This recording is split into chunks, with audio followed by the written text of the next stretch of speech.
캐터필러의 상징과도 같은 노란색. 하지만 원래부터 이 브랜드의 색깔이 노란색은 아니었습니다. 원래는 회색이었지만 1931년부터 노란색을 채택하기 시작했죠. 덕분에 이 색깔에 캐터필러 옐로우라는 이름까지 붙었습니다.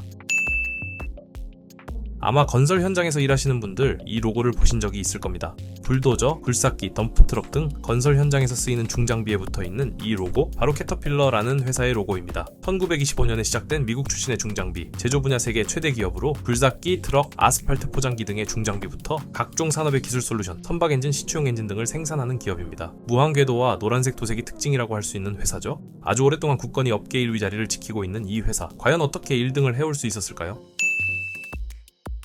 1890년대 미국 캘리포니아에는 농기계를 생산하는 두 회사가 있었습니다. 찰스 홀트와 다니엘 베스트. 이 두 명은 그 두 회사의 사장으로 트랙터와 수확용 기계를 생산하고 있었습니다. 이 중 찰스 홀트의 형제였던 벤저민 홀트도 홀트 매뉴팩처링 컴퍼니에서 일하고 있었는데요. 그는 우리가 지금 알고 있는 무한궤도를 고안하게 됩니다. 증기 트랙터를 만들던 그는 진창 같은 험로에서 바퀴가 빠지자 길을 깔면서 나아가는 방법을 고안해 무한궤도를 만들었고, 그 모습이 마치 애벌레 같아서 캐터필러라는 이름을 붙여주었다고 합니다.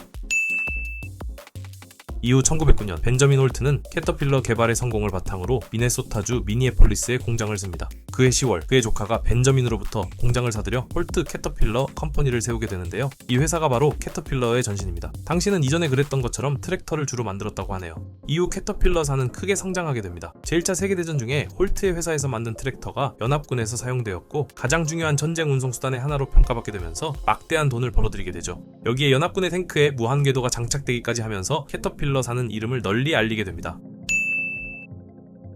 1925년 홀트 캐터필러는 당시 경쟁사였던 CL 베스트 트랙터 컴퍼니를 합병하면서 회사 이름을 캐터필러 트랙터 컴퍼니로 바꾸게 됩니다. 그리고 이때부터 회사는 급속도로 성장하기 시작하죠. 합병 전 1,300만 달러에 불과하던 매출은 4년 후인 1929년에 5,200만 8천 달러로 4배가 넘게 증가했고, 대공황 시기에도 캐터필러는 성장해갑니다.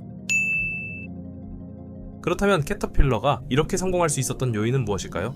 가장 중요한 첫 번째 요인은 아마도 기술에 대한 끊임없는 연구와 관심일 것입니다. 이미 19세기 후반부터 회사의 창립자라고 할 수 있는 벤저민 홀트가 다른 누구보다 먼저 기술 개발에 끊임없이 투자를 해왔죠. 1931년에 캐터필러는 디젤 엔진을 이용한 트랙터 개발에 성공해 영국과 소련에도 수출을 개시합니다. 당시의 트랙터들은 가솔린을 이용해 움직였는데, 캐터필러가 디젤 엔진 트랙터를 만들고 나서부터는 디젤 엔진이 트랙터의 표준이 되었죠. 이 기술을 활용해 제2차 세계대전 시기에는 미국의 셔먼 탱크에 들어가는 디젤 엔진을 생산하기도 합니다.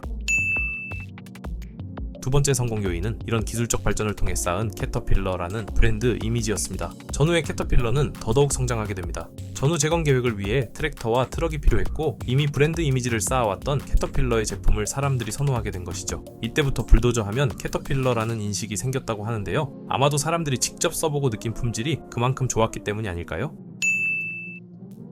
아마 캐터필러사가 지금까지 계속 트랙터만 만들었다면 중장비 업계 1위라는 타이틀은 차지하지 못했을 겁니다. 세 번째 요인은 바로 꾸준한 인수합병이라고 할 수 있겠습니다. 회사가 한창 성장하던 1950년대부터 각종 회사들을 꾸준히 인수합병하면서 회사의 기술력과 규모를 키워왔는데요.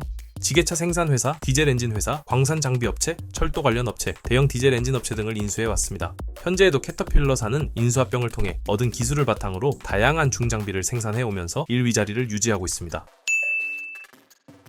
하지만 이런 캐터필러에게도 위기의 순간이 찾아왔습니다. 40여 년간 꾸준히 1위 자리를 지켜오던 캐터필러를 1980년대부터 위협하는 회사들이 생겨나기 시작했죠.